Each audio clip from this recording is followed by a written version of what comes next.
આ સ્ટેજના 50 વર્ષના અનુભવે હું એટલું કહી શકું કે અનુભૂતિ જ્યારે અભિવ્યક્તિ બને ને ત્યારે જ અસરકારક બને. વક્તાના હૃદયમાંથી વાત નીકળી હોય ને એ જ હૃદયને સ્પર્શે, બાકી મનમાંથી નીકળી હોય મન સુધી જ રહે. તાનસેને એક દી એવી રજૂઆત કરી, ખુશ થઈ ગયો. સ્વામી હરિદાસજી એટલે ભારતના પ્રસિદ્ધ સંગીતકાર, સંગીતાચાર્ય, અને ગ્વાલિયર આખા સંઘ એનો પ્રવાસ ચાલુ હતો ને, એટલે ગ્વાલિયર પાસે મુકામ કર્યો, ગ્વાલિયરના પાદર. હાથે રાંધવા બાંધવાનું હતું એટલે શિષ્યો લાકડા કાપવા ગયા, પણ પડીને આખડીને પાછા આવ્યા. સ્વામી હરિદાસજી કે શું થયું?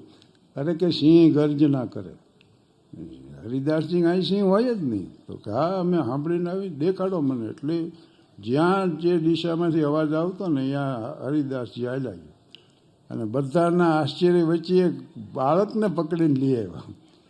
એવો નિર્દોષને હોનાર સ્વામીજી બેહાર્યો કે બોલ, તને શું શું આવડે?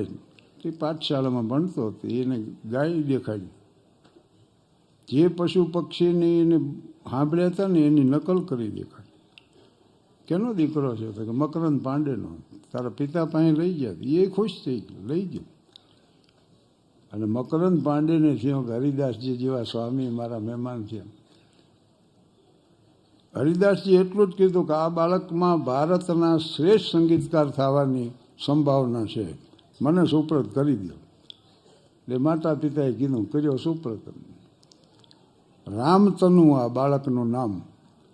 તરત પોટલી બાંધીને રવાના થવાની વેળા આવીને રોયા બધા.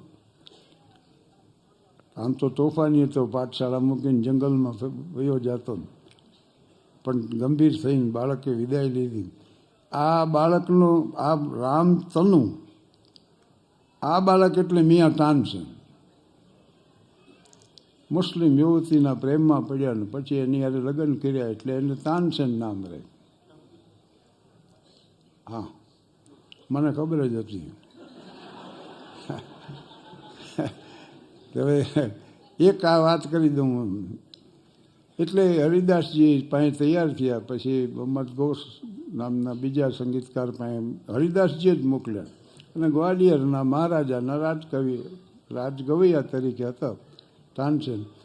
શહેનશાહ અકબરે એકવાર અહીંયા મુલાકાત લીધી અને કીધું કે મને આ ગવઈ આને તાનસેન મને સોંપી દો. એટલે એ દિલ્હી દરબારમાં. પણ એકવાર એને એવી રજૂઆત કરીને અકબર ખુશ થઈ ગયો. એને કીધું તાનસેન આનાથી સારું કોઈ ગઈ કે એવું હું માનતો નથી. તો કે સ્વામી હરિદાસજીને આપે સાંભળ્યા નહીં. તો કે બોલાવો દિલ્હી દરબારમાં. સ્વામીજી દિલ્હી દરબારમાં ન આવે. તો કે આપણે સાંભળવા જઈએ. તો એમ એ ન ગાય. એ તો એની મોજમાં હોય ને આપણે સાંભળી લઈ તો થાય. પછી ક્યાં અત્યારે વિહાર કરે એ ગોચ્યું. યમુનાનો કિનારો, એક ઝોંપડી, એમાં બે ગયા. અકબર સાદા વેશે ગયો અને સંગીતના સ્વરો જે ઊંચ્યા, હરિદાસજી મોજમાં ગાતા. અકબર મુગ્ધ થઈ ગયો. પછી એને તાનસેનને કીધું, તું આવું કેમ નથી ગાઈ શકતો? તો કે હરિદાસજી ગાય છે કારણ કે એમને કાંઈક મેળવ્યું છે એટલે ગાય, અને હું ગાઉં છું એ કાંઈક મેળવવા ગાઉં.